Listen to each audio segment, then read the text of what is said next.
Ya chicos, estamos acá en la presentación, ¿cierto? Con respecto a lo que es el tema de el perfil del inversionista. Todo lo que tiene que ver con bancos, mutuarias, leasing, como para que podamos entender un poco cómo funciona realmente el sistema y cómo funciona efectivamente en la práctica todo este sistema financiero, ¿ya? En bancos, mutuarias están, no sé, por BBVA, MetLife, que es mutuaria, está Visa Hipotecaria y Mutuaria, están obviamente los bancos tradicionales, ¿cierto? Santander, Scotiabank, BCI, etcétera, ¿ya? Sabemos que muchas veces los bancos, ¿cierto?, resguardan aproximadamente el 10% del dinero en el banco realmente y todo el resto son préstamos que hacen con la misma plata que la gente deposita en el mismo banco, ¿ya? A su vez también se tienen que regular en ciertos puntos en base al Banco Central, ¿cierto? Que muchas veces el Banco Central tiene dos misiones, que es una, controlar la inflación y la otra es, se me olvidó en este momento, pero ya ando, bueno. La cosa es que el Banco Central muchas veces también le presta plata a los bancos privados y de esa forma tienen liquidez. El Banco Central también imprime mucho dinero, pero también regula las tasas, por ejemplo, mediante... bueno, eso regula las tasas y la inflación. Regula muchas veces bajo la tasa de encaje. Ya la tasa de encaje es lo que dice, oye, más o menos tenemos que tener estos parámetros, este tiene que ser aproximadamente hoy en día el interés, aprox, etcétera. ¿Ya? Entonces el Banco Central, inflación y el interés. ¿Ya? Mediante eso va generando regulaciones. ¿Ya? Eh, los bancos, con las mutuarias, por ejemplo, que las mutuarias son entidades que son cooperativas, que son sociedades, ¿cierto?, que tienen que tener mínimo 50 personas para poder constituirlas, que pueden tener distintos tipos o fines, ¿ya? Pueden tener fines, no sé, tecnológicos, fines de prestar plata, etcétera. Estas mutuarias muchas veces también nacen de los bancos, o sea, los mismos bancos son dueños de mutuarias, ¿ya? El banco, cuando yo voy a pedir un crédito, ¿cierto?, hipotecario, por ejemplo, normalmente se va a reflejar en lo que se era conocido como el sistema SBIF, que hoy en día es el CMF, que es la Comisión del Mercado Financiero, y por lo tanto, normalmente, o hasta hace un poco tiempo, los bancos ingresaban los datos de la persona y permitían ver su deuda, su histórico, su score, su historial, etcétera. ¿Ya? Con el tiempo han ido reduciendo la cantidad de información que les entregan, entonces por lo tanto muchas veces tienen que investigar un poco más allá. Si tienen muchas dudas con respecto al cliente, van investigando más, ¿ya? Y si resulta que el cliente va a sacar un crédito en una mutuaria y además el dueño de esa mutuaria es un banco, van a saber directamente que esa persona tiene una propiedad en la mutuaria, ¿ya? Entonces el banco se va a enterar. Porque una de las principales diferencias entre bancos y mutuarias es que tu deuda cuando compras en la mutuaria no se refleja en el sistema, ¿ya? Cuando compras por el banco sí se refleja en el sistema, ¿ya? Entonces eso es como algo básico y que nos permite comenzar a generar pequeñas estrategias con los clientes. Porque podemos decirle a un cliente, por ejemplo, que compre una propiedad ahora mismo a entrega inmediata, por ejemplo, y que la compre en mutuaria, para que de esa forma todavía deje libre su capacidad de endeudamiento con el banco. Entonces, por ejemplo, podemos comprar, no sé, estoy inventando, dos propiedades en mutuaria y vamos a ir pagando otras propiedades que vamos a comprar para luego sacarlas en banco a la escrituración. Vamos a ir pagando el pie en cuotas en el tiempo. Eso nos va a permitir dejar Lucas, libre el para banco. agregar ahí, por ejemplo, el tema de Dime. las mutuarias hoy día, si tú tienes capacidad crediticia, la mutuaria incluso te permite comprar más de una propiedad al mismo tiempo. Exacto. El banco Entonces, por también. ejemplo, MedLife, por ejemplo, trabaja de esa manera le ha funcionado súper bien. Exactamente. Y además la mutuaria tampoco se refleja, perdón, no te revisa en el histórico, solamente te revisa la deuda SBIF. Entonces te ves la carga financiera, no ven si acaso tú tuviste histórico, te portaste mal hace tiempo atrás, que es lo que te revisa el banco. Perfecto. El nivel, en ese sentido, ¿qué experiencia hemos tenido en la práctica misma? ¿Han revisado para ¿Perdón? atrás? ¿Las mutuarias han revisado para atrás el histórico de los clientes? Sí, con un caso me pasó porque el cliente tuvo como una especie de quiebra o algo así con un banco, creo que fue con el Scotiabank, pero hacía muchísimos años. Ya, él ya había resuelto todo eso, pero igual se fueron hasta allá y encontraron eso. Y de hecho no le aprobaron nada. Perfecto. Por ese, Pero por qué ese mutual tema, fue, porque yo, por ejemplo, en mi caso particular, que yo tuve histórico, Ujú. ¿ya? Y para pedir el crédito hipotecario lo pedí en la mutuaria, porque en el Ya. fondo la deuda DIF yo la saqué solamente, me aparece la carga financiera del crédito. No me aparece si yo tuve histórico o no. Pero tú tienes en el fondo, igual que tener un par de años, un buen comportamiento financiero. Claro. Entonces, Sí. hay que revisar también cuántos años hacia atrás era el buen comportamiento. ¿En cuál Porque, por mutuaria te ejemplo, en pasó mi eso, caso, yo Libre? tuve ¿No se te escuchó, Lucas? ¿En cuál mutuaria te pasó eso? Con security. Ya, ya, perfecto. ese banco. Security, Era el banco Security. No, También tiene, trabaja con tiene banco mutuaria. mutuario. También tiene Sí. mutuaria. Entonces Sí, ahí, no, sí sé, pero que ellos tienen otra línea de trabajo Claro. distinta a MetLife. chicos, que eso es lo que yo les comentaba, que muchas veces pasa que cuando el banco también tiene mutuaria, conectan directamente la información. ¿Ya? Entonces eso también... Exactamente. Y todo esto sirve, ¿para qué sirve? Para que se den cuenta que en el sector financiero o en los créditos hipotecarios no hay nada escrito. No hay nada que, oye, esta es la normativa que sí o sí es así, o la ley que sí es... No, no, no, no. Aquí recuerden que todo funciona en base a políticas comerciales. Y como la política, ¿cierto? Cambia todo el tiempo a conveniencia del momento, ¿verdad? Las políticas comerciales también van cambiando. O sea, puede ser perfectamente que hoy día un banco esté prestando el 90% y resulta que mañana esté al 80%. Puede pasar perfectamente. Puede pasar incluso que un cliente hoy día vaya y firme su kit hipotecario al 90%. Hoy día viernes, por ejemplo. Bueno, hoy día jueves, pero imagínense, un viernes. Y el lunes que llegamos ya a... o sea, proseguir con el trámite, digan que ahora ya no prestan al 90, sino que prestan al 85. ¿Ya? O sea, eso puede pasar perfectamente. O sea, que un cliente hoy en día firme un kit hipotecario un día que le van a prestar 90, no es garantía de que efectivamente al final y al momento de llegar a la escritura nos van a prestar 90. ¿Ya? Lo pueden cambiar. Así Entonces, es. así es como funciona el mercado. La verdad es que es bastante irregular en ese sentido. No nos da garantía, no nos da seguridad, es verdad. Por lo tanto, nosotros tenemos que saber bien cómo llevar al cliente y por eso es importante tener sus datos. ¿Ya? Y eso es lo que estamos viendo ahora, el perfil del inversionista. Entonces, es muy bueno que ocurran estas cosas porque se dan cuenta que el nivel tiene una versión, yo tengo otra, Yanna tiene otra y así. Porque al final del día, todos vamos a tener diferentes versiones. Porque todas las entidades de partida funcionan diferente. Todas. ¿Ya? Todas tienen Todos diferentes... están, incluso pueden cambiar entre clientes, ¿ya? Una condición que me dieron con un cliente hace días no me la dan para otro. De hecho, ahorita tuvimos un tema con el leasing también, porque aprobaciones que teníamos de hace días, no sé, de los primeros días de los últimos días del mes pasado de mayo, ahora en mes de junio, como tuvieron unos temas, no la quieren, ¿cómo decir? El cliente quiere tomar, encontró su propiedad y resulta que no, que ya no se puede tomar, que ya la aprobación en ese sentido se perdió. Entonces uno queda como así. ¿Y por qué de un mes pasó? para otro, Porque el leasing quedó sin liquidez.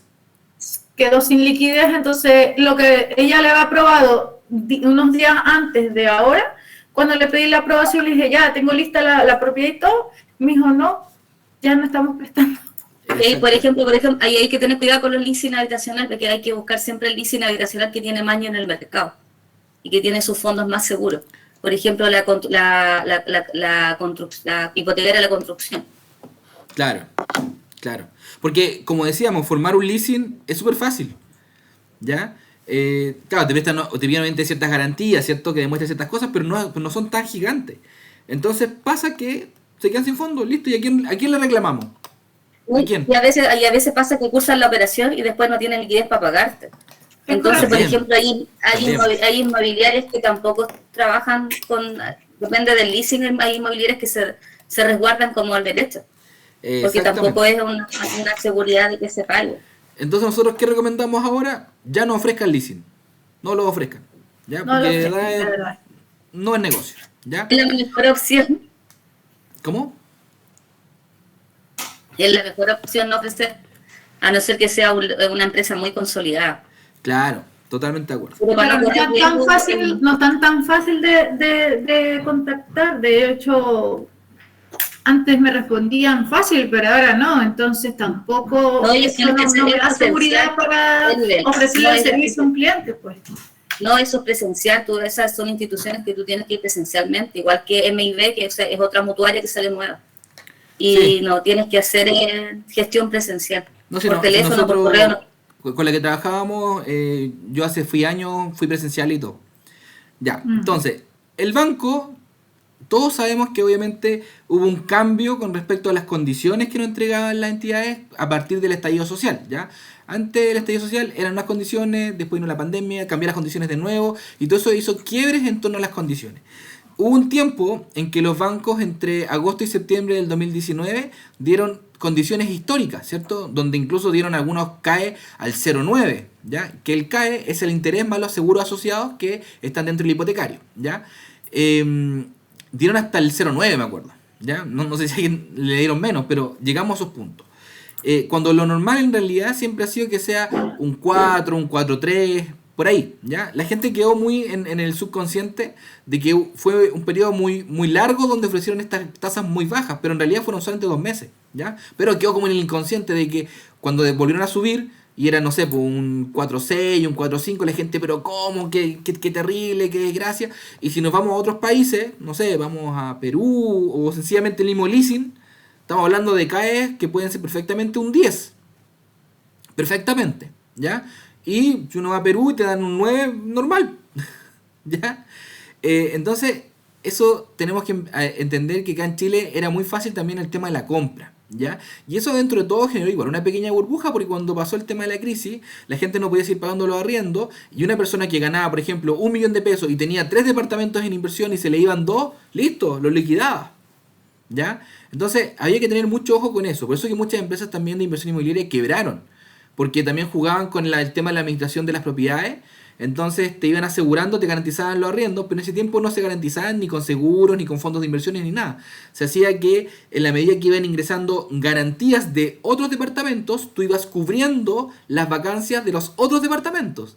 Entonces eso pasó, por ejemplo, con empresas como Royal, que no sé si se acuerdan de Royal Real Estate, creo que se llamaba. Ellos hacían eso. Entonces, por lo tanto, al momento de que tuvieron mucha vacancia, no tuvieron tanto fondo para poder cubrir esa parte. Y ahí quedaron debiendo arriendos, etcétera, que los tenían garantizados, ¿ya? Entonces, es muy importante también ese tema. Pero hoy en día, si tenemos un CAE de un 4,8, es normal, ¿ya? O sea, no es como para que, el cliente se asuste, no, es normal, ¿ya? Hay algunas entidades que de hecho mucho tiempo, no sé si se acuerdan del Santander también, que sacó una promoción que decía te financiamos hasta 40 años el hipotecario. Claro, tenía ciertas condiciones. Sí. Personas que no tuviesen más de 30 años, que tuviesen carrera fin y que ganasen arriba de 1,5 millones. ¿Ya? O sea, sabemos que es la minoría de la población. ¿Ya? Por lo tanto, lo coloco ahí hasta 40 años porque ocurrió. ¿Ya? Pero no es algo muy normal. Hoy en día un hipotecario de 25 años es lo normal. En otras partes del mundo son 5 años, son 20 años máximo. Acá teníamos varias garantías. Los porcentajes, llegamos en un momento a tener incluso aprobaciones del 60%, que la verdad es que nos servían de mucho porque, como le decía yo al cliente, sí, mira, invierte en tu propiedad, coloca el 40% de pie. No tenía sentido, ¿ya? En aquella época también teníamos muchos al 90%, de hecho llegamos a un momento en el que teníamos bancos que... Al 100%. Dando harto tiempo, años al 100%. Claro, hace como 8 años atrás o 10 años atrás, al 100% te al 100%, cuando yo empecé a trabajar en el año 98, el financiamiento máximo era 75%, eso era lo máximo. Imagínate. Y las tasas de interés eran el 10%, 11%, y casi todas eran letras hipotecarias. Oye, se vendían en la bolsa. Sí, de hecho ha mejorado mucho económicamente. Mira, imagínate que en 1952 solamente el 12% de los chilenos tenía auto. Hoy en día, en el 2022, el 75% de los chilenos tiene auto. ¿Ya? Entonces las condiciones han ido mejorando igual económicamente. O sea, queramos o no, imagínense, para los años 70, por ahí por el 73, 72, Chile era el penúltimo país más pobre de Latinoamérica. Solo por debajo de nosotros estaba Haití. ¿Ya? Entonces, queramos o no, en el 2019, los chilenos, o una buena parte, estaba pensando en comprar propiedades. O sea, personas que ganaban 900 lucas comprando propiedades. O sea, pueden comprar una propiedad, pero están comprando propiedades. O sea, así estábamos, ¿ya? Así que, bueno, también existen el tema de los tipos de tasas, ¿cierto? Que está la mixta, la fija y la variable. La variable, la verdad es que no la he escuchado ni por si acaso, creo que ya ni siquiera está. Pero la mixta y la fija continúan. De hecho, hubo un momento, normalmente, ¿qué hacía? Uno tomaba una tasa mixta que era mucho más baja, ¿cierto? Entonces uno le decía al cliente, oye, mira, vas a estar 3 años, 5 años pagando una tasa mixta, lo cual te va a servir mucho por el tema de la tabla de amortización y vas a pagar menos interés y además vas a ganar más en el dividendo, ¿cierto? O sea, en el arriendo, perdón. Por lo tanto, una vez que ya se acabase esa tasa mixta, no iban a dar una fija, pero que iba a ser a la del momento, que tampoco iba a ser tan alta, ¿ya? Luego salió el tema de la portabilidad financiera, donde uno podía ir cambiándose también, entre comillas, de banco, ¿cierto? Te podían dar una propuesta dentro de 10 días y tú podías volver a solicitar una mixta. Entonces podías ir jugando con eso. También existía el tema del refinanciamiento, o sea, yo podía comprar una propiedad en un banco y refinanciar para otro banco y podía volver a ver las condiciones de nuevo, ¿ya? La diferencia es que hoy en día con la portabilidad financiera el tema del refinanciamiento se acortó mucho más. O sea, antes se podían demorar en refinanciarte una propiedad entre 4 a 6 meses, ¿ya? Hoy en día se demoran entre 1 a 2 meses, aprox, ¿ya? La promesa en realidad era que se iba a demorar creo que 16 días, algo así, pero la verdad es que nunca se cumplió, ¿ya? En mutuaria sí estábamos muy acostumbrados a que los CAE sean mucho más altos. Cuando los bancos empezaron a subir mucho el CAE, las mutuarias comenzaron a bajar los CAE porque empezaron a competirles directamente. Entonces llegamos a algunos momentos donde en algunas mutuarias llegamos a tener en promedio un 3.2, un 4.8, etc. Pero cuando en realidad lo normal era que fuera un 5.6. Por ejemplo, mutuarias como Creditú era muy normal que tuviesen un 5.6. Pero a su vez también a veces te dejaban incluso pasar clientes con DICOM, ¿ya? O sea, llegamos a esos puntos. Después obviamente ellos se dieron cuenta que no era tan viable hacer eso y comenzaron a restringir un poco más, ¿ya? Te prestaban hasta 30 años, también te dan un porcentaje entre un 60 e incluso digamos en algún momento, creo que una o dos llegan al 90, pero duró muy poco, o sea, fue como un mes, 2 meses, todo dar, ¿ya? También manejaban mixta y fija, hoy en día creo que están todas en fija, ¿ya? El leasing habitacional es otra forma de comprar que fue creada en el fondo para un segmento de la población un poco más bajo en cierto punto económico. Y por lo tanto el leasing es como un arriendo con compromiso de compra. Tú compras una propiedad, pero no, el dominio no pasa a ser tuyo inmediatamente, sino que solamente el uso y el goce. Por lo tanto, cuando tú terminabas de comprar la propiedad, o sea, de pagarla completa, ahí recién pasaba a tu nombre. ¿Cuáles eran como los beneficios, entre comillas? Que mantenían un subsidio automático, lo cual te permitía que al final del día el financiamiento final de la propiedad fuera de un 95% y tú solo tienes que colocar un 5%. Que si le colocábamos un bono pie, capaz que ni siquiera pagabas ese otro 5%, ¿verdad? El CAE sí era mucho más alto, un 10,5 aprox. Te prestaban hasta 20 años y tenía tasa fija. ¿Cuáles eran otras cosas positivas que tenía? Que, por ejemplo, un garzón, estoy inventando, tiene un sueldo fijo de 400.000 pesos y se gana otros, no sé, 300.000 pesos más en propinas, ¿cierto? Pero si el garzón va al banco y le dice, hola, yo soy garzón, gano 400.000 y tengo 300.000 en propina, el banco le va a decir, bueno, me da lo mismo, váyase de acá. En cambio, si va al leasing, el leasing le va a decir, perfecto, dame tu liquidación, tráeme un documento que se llama, se me olvidó, una declaración jurada de tu empleador, que efectivamente tu propina es de 300.000 pesos más, ¿ya? Entonces, con eso te lo podían sumar, podían considerarlo, etcétera. Otra cosa que también tenía el leasing es que tú al complementar renta, tú podías efectivamente complementar con otra persona, con un tercero, pero solamente se considera el 10% de esa renta completa para poder sumar a la tuya, ¿ya? El banco en ciertos puntos puede complementar las rentas de ambas personas, pero va a tomar para darte las condiciones en base al que más gane. Recuerden también que las deudas también se suman, ¿ya? Si eres independiente y generas boletas, por ejemplo, y mínimo tienes 2 declaraciones de renta anual, te van a castigar dentro de un 20% hasta un 30%, ¿ya? De lo que tú ganes en esa declaración, ¿cierto?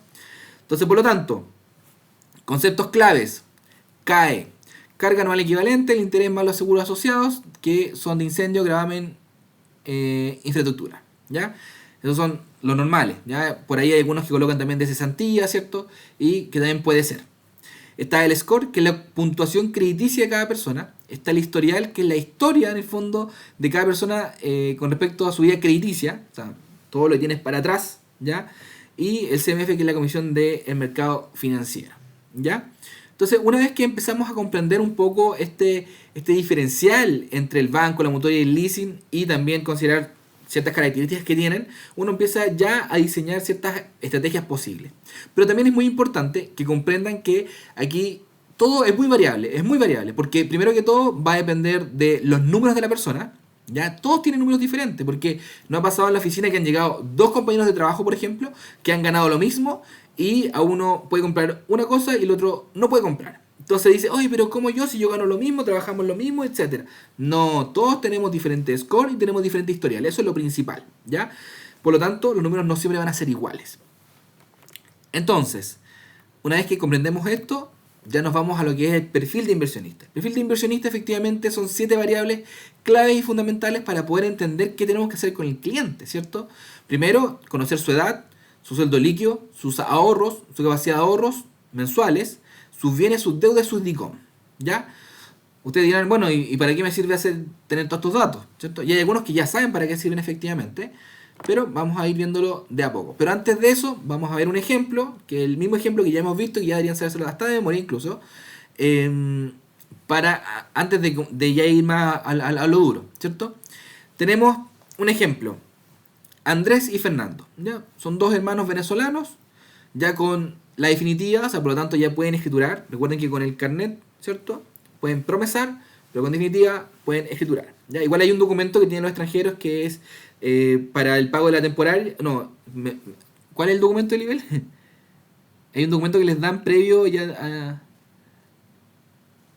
La permanencia, o sea, para que el cliente, un extranjero pueda comprar ya, tiene que tener ya la permanencia definitiva, ¿ya? Claro, pero para promesar... Obviamente primero pasa por una temporaria, que hay varios tipos, y luego tiene que esperar a la permanencia definitiva. Ya después de ahí, ya tú eres ciudadano, puedes comprar, no tienes limitantes, incluso ya en un par de años más te puedes incluso nacionalizar. Perfecto. Pero ya con permanencia definitiva ya tú puedes optar a comprar propiedades y hacer todo vida normal como cualquier chileno. Claro, pero con el carnet igual pueden promesar, ¿ya? Entonces, resulta que Andrés... Con el temporario, pues. Claro, claro, ¿ya? Andrés gana 1.800.000 de sueldo, ¿ya? Tiene 8 millones de pesos en ahorros y tiene una deuda de consumo de 373.000 pesos. Fernando, su hermano, ¿cierto? Tiene 1.400.000 de sueldo, tiene 4 millones de pesos en ahorro y tiene deuda cero. Los créditos solicitados en esa época eran de 1.600 UFs. A propósito, yo sé que estamos grabando esta capacitación, después todos los que vean, se me olvidó también mencionarles que vamos a tener también stock de recolocados, ¿ya? O sea, vamos a tener unidades que pueden estar entre 600 a 1.000 UFs más baratas que precio mercado, ¿ya? Así que también deberíamos venderlo bastante. Eso también se me había olvidado mencionarle, ¿ya? Bueno, este paréntesis, los créditos solicitados 1.600 UF. Resulta que a Andrés pasaron ya 3 meses, no nos daban el crédito hipotecario. Fernando pasó un mes, nos dieron inmediatamente el crédito hipotecario. ¿Qué creen ustedes que puede haber sido la diferencia? Que yo me imagino que ya aquí más de alguno se acuerda, por favor dígalo. ¿Cuál cree que era la diferencia de por qué a uno le daban, a pesar de que tenían condiciones muy parecidas, le daban los créditos y el otro no? ¿Por qué puede ser? Puede ser la carga financiera. Ya, los 373.000 pesos, ¿cierto? Ya, pero Correcto. resulta que Andrés, y aquí hay una diferenciación que tenemos que hacer, hay algunas ocasiones, dependiendo del tipo de cliente, que si el cliente gana arriba de cierto sueldo, ¿ya? Que hoy en día no me atrevo a dar un número exacto porque está tan variable, y con la inflación está más variable todavía, el cliente con cierto sueldo hacia arriba, que en esa época era desde 1.600.000, puede ser cliente Prime o Select. Cuando es cliente Prime o Select, además de tener otros tipos de beneficios, otro tipo de cuentas corrientes, otros cupos en las tarjetas, etc., el tipo pasaba a tener una capacidad de endeudamiento de un 40%. Si nos vamos a esa lógica de esa época, él podía tener una deuda, incluso, Francisco, hasta de 800.000 pesos aprox, ¿ya? Por lo tanto, 373.000 pesos en un consumo no le afectaba para poder pagar después el dividendo de las 1.600 UF, ¿ya? Por lo tanto, no era eso lo que le ocurría. A diferencia de su hermano Fernando, que con 1.400.000 él tenía una capacidad máxima de endeudamiento de hasta un 25%, ¿ya? Para deudas. Por lo tanto, lo que le ocurrió a Andrés es que él tenía muchas cuentas corrientes abiertas, o sea, activas, y por lo tanto en cada cuenta corriente también tenía tarjetas de crédito. Por lo tanto, si el banco al revisar todo eso, se dio cuenta y dijo, oye, si este tipo cae en quiebra o cae en algún problema, etcétera, puede echar mano a las tarjetas, ¿cierto? Y él tiene 32 millones de pesos en tarjetas. Entonces, si él se endeuda con esos 32 millones de pesos, se va a sobreendeudar, ¿ya? Entonces, por lo tanto, a una persona que, entre comillas, está sobreendeudada, no podemos prestarle hipotecario, ¿ya?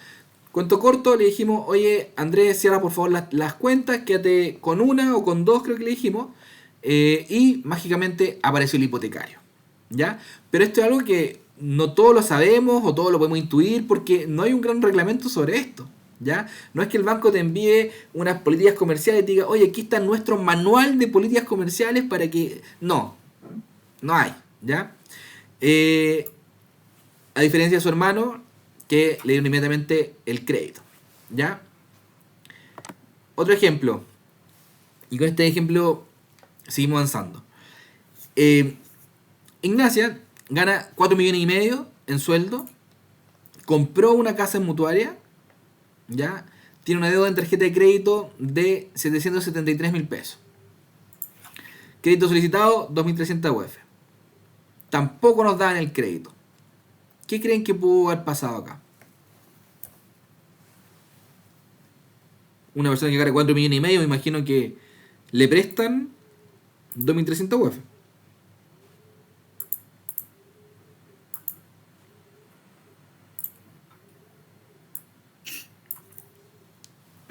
¿Qué creen? ¿No se le ocurre? ¿Esa deuda en la tarjeta puede haber ocasionado algún problema? Va a depender del cupo de la tarjeta. Yo creo que puede que sea un cupo mayor, no sé, ¿qué me ocurre? Ya. Resulta que efectivamente ella podía tener una gran capacidad de endeudamiento. Su única deuda es que ella la pagaba todos los meses porque pagaba con eso los colegios de los niños, ¿ya? Resulta que ella estaba, porque a raíz de esto se separó, estaba casada con separación de bienes incluso, pero resulta que el marido se puso a sacar muchos consumos en simultáneo y ella ganaba 2.300.000 y terminó con una deuda de 80 millones de pesos, ¿ya? En aquella época uno podía ir sacando consumos y se te reflejaban como la semana y media, las 2 semanas, ¿ya? Entonces el tipo sacó consumo, sacó. Nadie sabe todavía para qué, ¿ya? Ustedes podrán inventar en sus mentes de qué podrá hacer, pero resulta que tuvimos que generar lo que se llama un divorcio ficticio, ¿cierto? De hecho, y tuvimos que pedirle a él que fuera a vivir una semana a la casa de los papás.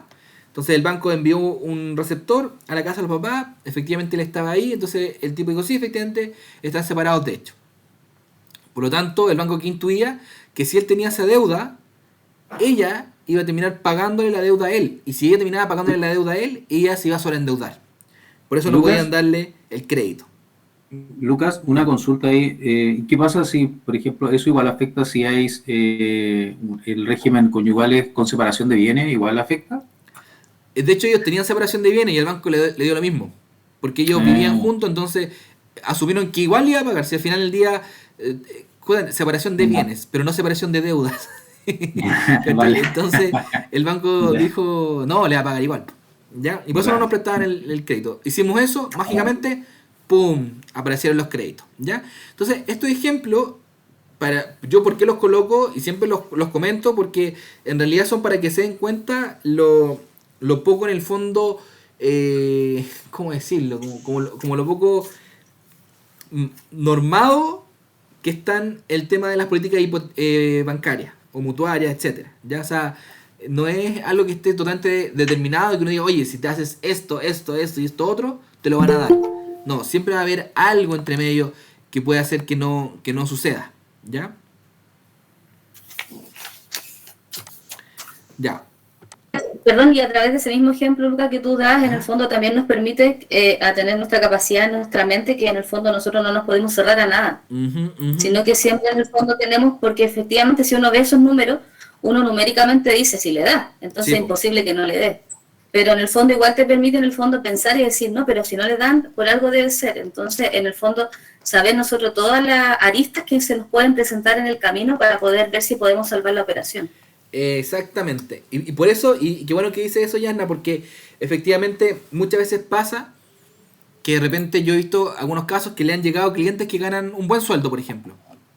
Y he visto en algunos de ustedes que es como, oh, wow, llegó mi cliente que gana 3 millones de pesos, qué sé yo, y como que casi lo ponen en un altar, ¿ya?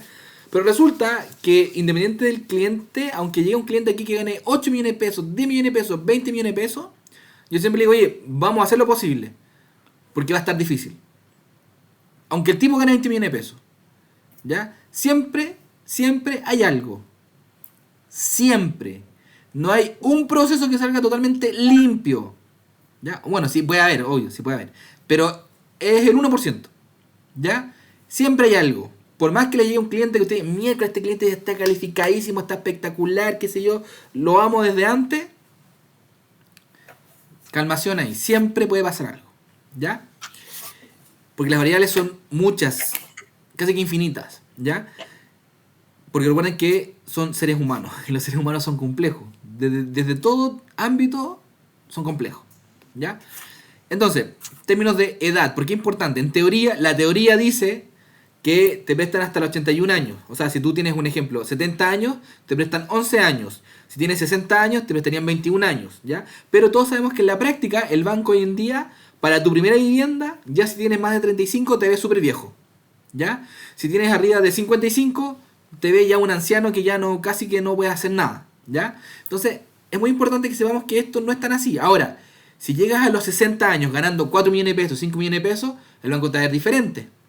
Pues si llegas a los 60 años ganando 600.000, 700.000, el banco ni siquiera te va a mirar, ¿ya? O la entidad financiera, ¿ya? Entonces hay que tener ojo con eso. O si llegas a los 60 años, pero llegas ganando 5 millones de pesos, pero para atrás tuviste quebras personales, tuviste morosidades, tuviste juicios, etcétera, igual te va a perjudicar, ¿ya? Entonces las variables son muy amplias.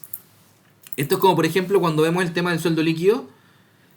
Puede llegar un cliente que te diga, oye, mira, yo gano 3 millones de pesos porque mi sueldo es variable. Ya, perfecto, puede ser variable, el banco lo va a castigar un 20%, ya, andamos bien todavía. Pero tú tienes que preguntarle siempre, ya ganas 3 millones de pesos, ¿tu base de cuánto es? 500.000 pesos, perfecto. ¿Por cuánto te cotizan? ¿Por tu base o por el máximo promediado que tú has tenido de venta? No, me cotizan por los 500.000. Listo, no sirve de nada que gane 3 millones de pesos. Pero si en cambio te dicen, no, mira, me cotizan en realidad por 2 millones de pesos, ya, perfecto, ¿ya? Entonces es muy importante que antes de hablar también a un cliente, ustedes le pregunten, oye, independiente de cuánto ganes, ¿por cuánto te cotizan? ¿Ya? Si da lo mismo eso, ¿por cuánto te cotizan? Que pasa mucho con los extranjeros, que yo lo he visto, que a los extranjeros sí les cotizan por el mínimo a pesar de que ganen más. ¿Ya? Yo lo he visto muchas veces. Porque recuerden que las liquidaciones de sueldo, yo puedo hacer una liquidación de sueldo acá por Word y ya está. Pero para la cotización tiene ahí un rol, ¿cierto? Que eso ellos lo ingresan y verifican que efectivamente se estén cotizando por el monto que tú dijiste, ¿ya? Entonces, las liquidaciones al final del día sirven, pero hasta por ahí nomás, ¿ya? Ahí sirve un certificado de antigüedad laboral en ese caso, ¿ya? Entonces, la edad. Entre más edad, menos cantidad de años nos presta para el hipotecario. ¿A qué edad me ve bien el banco para invertir? Me debe subir bien hasta los 35 y después ya pienso que estoy un poquito viejito. Obviamente a los 40, 25 nos van a dar hipotecario igual, obvio, pero ese es como el óptimo, ¿ya? Y va a depender también los años del crédito, va a depender de nuestra edad, ¿ya? Sueldo líquido, acá hay una forma de calcularlo, pero me quedo más con la que nos comentó el otro día Yasna, que era tomar el sueldo actual, multiplicarlo por 43 y luego dividirlo por la UF del día, ¿ya? Y con eso aprox podemos calcular cuánto a una persona le podrían prestar en UF. Eso descontarle la carga financiera. ¿Cómo? Hay que sumarle, hay que descontarle la carga financiera, las deudas que tiene, si tiene crédito consumo, hipotecario, tarjeta. Hay que descontarlo. En la renta depurada. Hay que descontarlo. Claro, porque ¿En qué parte? No, espérate, es que la renta líquida que te queda es la renta líquida depurada, sí, descontando la carga financiera. Ah, perfecto, perfecto. Entonces, un ejemplo, si una persona gana 1 millón de pesos y tiene deudas en un consumo de 200.000, ¿cierto? Nos va a quedar 800 y esos 800 lo multiplico por 43 y lo divido por la UF del día. ¿Así? Exacto, así. Ya, perfecto. Sí. Eso, esa es como la que yo más me quedaría. Esa fórmula es la que yo más me quedaría. Ahí consideremos obviamente consumo y tarjeta, ¿ya? Ahora, si usan la tarjeta con un pago, va a depender, porque si la pagan al mes, o sea, la ocupan y la pagan, no va a hacer gran diferencia, ¿ya? Pues si tiene una deuda, ahí puede ser la diferencia, ¿ya? Otra forma de calcular aprox cuánta UF nos pueden prestar es que por cada 500.000 pesos que gane la persona, le van a prestar aproximadamente 1.000 UFs. Esa es otra forma. Otra forma es tomar el sueldo. Por ejemplo, acá tenemos el ejemplo de 1.000.000 de pesos. Hagamos los últimos 3 ceros, nos queda 1.000, ¿cierto? Eso lo multiplicamos por 2, nos va a dar 2.000.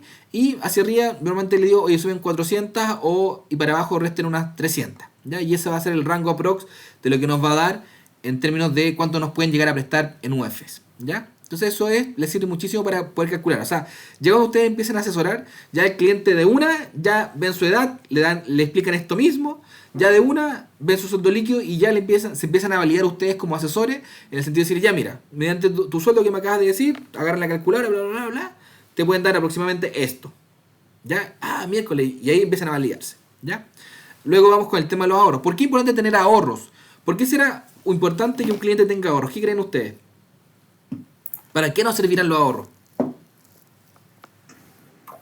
Para los gastos operacionales. Ya gastos operacionales, ¿cierto? Que en promedio son el 0,7 de la propiedad que el cliente tiene que pagarle al banco, ¿cierto?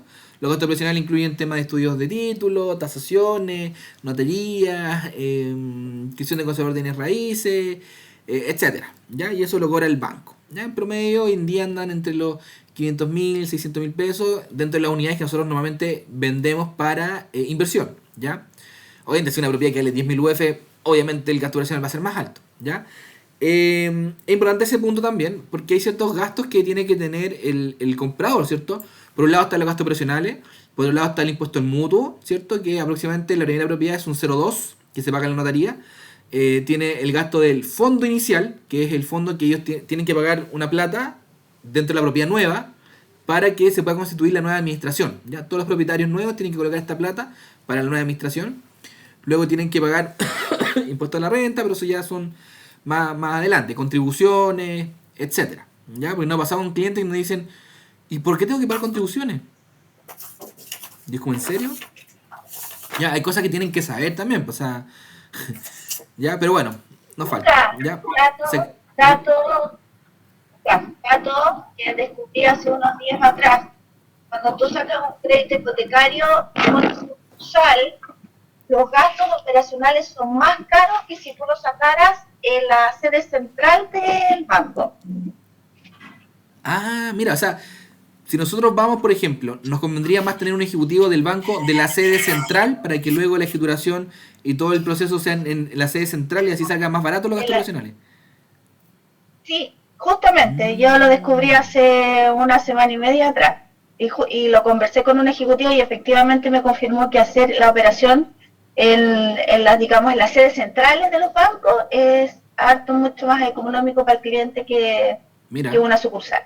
¿Y no sabes cuánto más económico será? ¿O harto más? Bueno, según la clienta que hizo la operación, eran hartas lucas menos. Sí, mira. Era harto menos, sí. Buen dato. Así que como dato, yo la verdad es que no lo sabía. Perfecto. Acá Pero, les doy los gastos operacionales, ojo que uno provisiona los gastos operacionales, pero el banco, por ley de transparencia, el banco tiene que hacer la liquidación de los gastos operacionales. Entonces puede a lo mejor que te cobre más gastos operacionales, pero sí, en el fondo hay costos que están estandarizados, que no te pueden cobrar más, que es el conservador de bienes raíces, que es la notaría, que es en el fondo el impuesto al mutuo. Lo que te puede cobrar distinto que te cobra es el estudio de título, el borrador de escritura, que lo confecciona el abogado que aprueba los títulos, exacto, o la redacción, la tasación, pero los otros gastos... Justamente a esos gastos son los que le agregan un porcentaje adicional. Perfecto. Bueno, otro dato que también me ha pasado es que, por ejemplo, cuando voy a la notaría, ya por un ejemplo, un cliente compró 3 propiedades, ¿cierto? Entonces, y ustedes saben que las notarías a veces trabajan con ciertos bancos, ¿cierto? Entonces vamos a modo de ejemplo, que me pasó. Yo tenía un cliente que sacamos aprobación, no sé, pues estoy inventando, en el Scotia, en Santander y en el BCI, ¿ya? Entonces resulta que la misma notaría trabajaba con esos 3 bancos. Entonces nosotros, ¿qué hicimos? Obviamente el banco te va a llamar el día, no sé, pues el día lunes te va a llamar el BCI y te dice, oye, ya está su escritura lista para que venga a firmarla. El día martes te llama el Scotiabank para decirte lo mismo y el día miércoles Santander para decirte lo mismo, ¿ya? Lo que nosotros hicimos es que nos fuimos lunes, martes, miércoles. No, sino que fuimos el día jueves a firmarlas todas las escrituras al mismo tiempo, el mismo día, y nos las consideraron las 3 escrituras como primera propiedad. Entonces, como fueron las 3 escrituras primera propiedad, resultó que en vez de cobrarnos, porque a la primera, tu primera vivienda te cobran un 0,2 del impuesto al mutuo. A la segunda vivienda ya te cobran un 0,8 y así. Entonces, al final nos cobraron en las 3, nos cobraron en cada una 0,2, 0,2, 0,2 y no 0,02, 0,8, 0,8. ¿Ya? Entonces eso también funcionó bastante bien, como ir el mismo día, firmar todo el mismo día, ¿ya? Para que no descuenten tanto impuesto al mutuo también, ¿ya? Que puede ser una diferencia bien alta, o sea, puede pasar de, no sé, 150.000 pesos a 500.000. Capacidad de ahorro mensual. ¿Por qué es tan importante? O sea, ¿o cuál podrá ser, creen ustedes, la diferencia entre tener ahorro y capacidad de ahorro mensual? Considerando que los ahorros acreditan el pie, ¿cierto? Que el banco nos puede pedir eso también. Nos sube el score, ¿cierto? Y para pagos de entrega inmediata, los gastos operacionales, ¿verdad? ¿Cuál podrá ser la diferencia con la capacidad de ahorro mensual? O sea, ¿qué diferencia si me llega un cliente que tiene ahorros, pero no tiene capacidad de ahorro mensual, versus un cliente que llegue y diga, oye, yo tengo capacidad de ahorro mensual, pero no tengo ahorros? ¿Cuál podrá ser la diferencia ahí en términos de compra?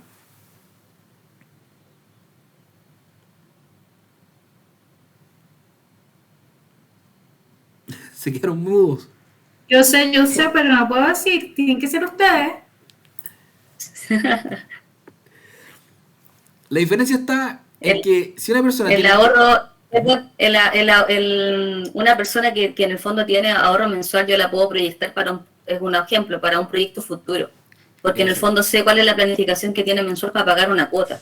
Y eso me puede garantizar en el fondo el pie a cancelar. Exactamente. La persona que tiene ahorro al tiro, en el fondo me permite en el fondo enfocarla en un proyecto de entrega inmediata.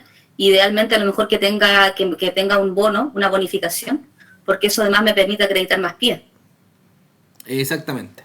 Exactamente. Ese es el punto importante. Entonces, como dice Yanna, ¿cierto? Llega un cliente, tiene ahorros, vamos a entrega inmediata. Llega un cliente que no tiene ahorro, vamos a futura, blanco verde, sí o sí. ¿Ya? Y si tiene poco ahorro, podemos colocar cuotones al principio o cuotones al final. ¿Ya?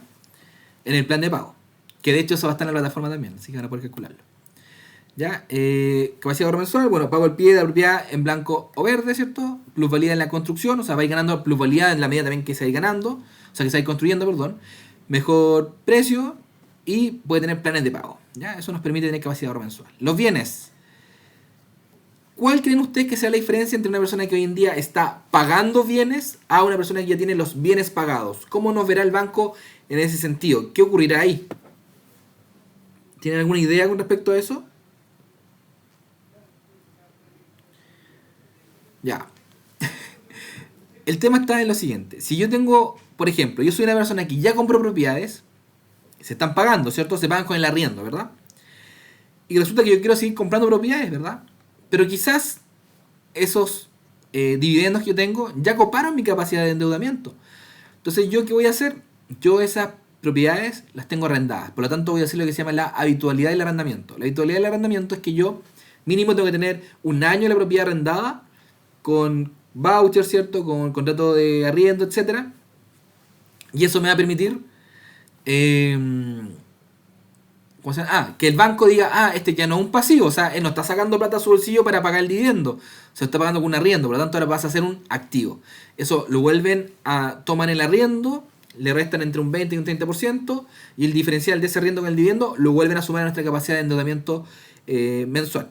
¿Ya? Por lo tanto podemos volver a aspirar a otro departamento. Quizás no nos van a prestar al 90%, porque normalmente el 90% es para ciertas condiciones, normalmente para primeras propiedades. Ya probablemente quizás nos presten al 80, al 70, etcétera. Pero podemos ir comprando. ¿Ya? Entonces es importante hacer habitualidad del arrendamiento. Incluso después podemos tomar las propiedades quizás que compramos en banco y traspasarlas a mutuaria y así tratar de liberar un poco más el banco nuevamente para poder volver a endeudarnos. ¿Ya? Ahí hacemos un refinanciamiento. Deudas. Capacidad de endeudamiento ya lo hablamos al principio, ¿cierto? Hablamos también de sobreendeudamiento, cliente prime y Select y el riesgo. Creo que este punto ya lo hablamos al principio. ¿Ya? No lo vamos a volver a repetir. ¿Ya? DICOM. Normalmente la gente, hay varias ocasiones que no sabe que tiene DICOM, ¿ya? Porque a veces, no sé, pues compró un curso, que nos pasó una vez con una clienta que compró un curso en internet online y resulta que se le olvidó pagarlo. porque de hecho ni siquiera tomó el curso después, y la metieron en DICOM, ¿ya? Ese más que nada es un DICOM más comercial, entonces es como el típico DICOM de las personas que tampoco pagan, no sé, por la CRM, Falabella. Entonces resulta que los meten a DICOM. ¿Qué es lo que hacen? Van a pagar la deuda, que normalmente no es muy alta, y por ley tienen 10 días para sacarte del DICOM, tú tienes que solicitarlo, eso sí, y entre comillas, más o menos desaparece. ¿Ya? Cuando tu DICOM ya pasó a cobranza judicial, ¿cierto? Ya fuimos a un juicio ejecutivo, ¿cierto? Ya pasamos ya te llamó el típico bufete de abogados diciéndote, oye, te vamos a demandar, qué sé yo, por el DICOM. Ya eso ya va a quedar en tu historial. ¿Ya? Entonces, ya ese DICOM quedó ahí. Y eso sí es una mancha grave, ¿ya? Es una mancha que de verdad te va a afectar. Yo creo que te va a afectar para siempre. Ya, obviamente en algunos casos, si vamos a ir a leasing, a mutuaria, se puede hacer algo. Si ya se demostró que se pagó, etcétera, se puede apelar, ¿ya? Pero vamos a caer en apelaciones y probablemente nos van a dar condiciones mucho más bajas, si es que no llegan a dar el hipotecario. Entonces, con esos tipos de clientes, díganles desde el principio que va a ser muy difícil, que de hecho vamos a intentarlo más que nada, ¿ya? Una vez que uno sale del DICOM, ya uno ocurre entre 6 meses a un año para volver a ser sujeto de crédito, o sea, para volver a ser quizás sujeto de crédito, ni siquiera que, oye, te vamos a dar crédito, no, sujeto de crédito, o sea, te van a volver a evaluar si quizás, ¿ya?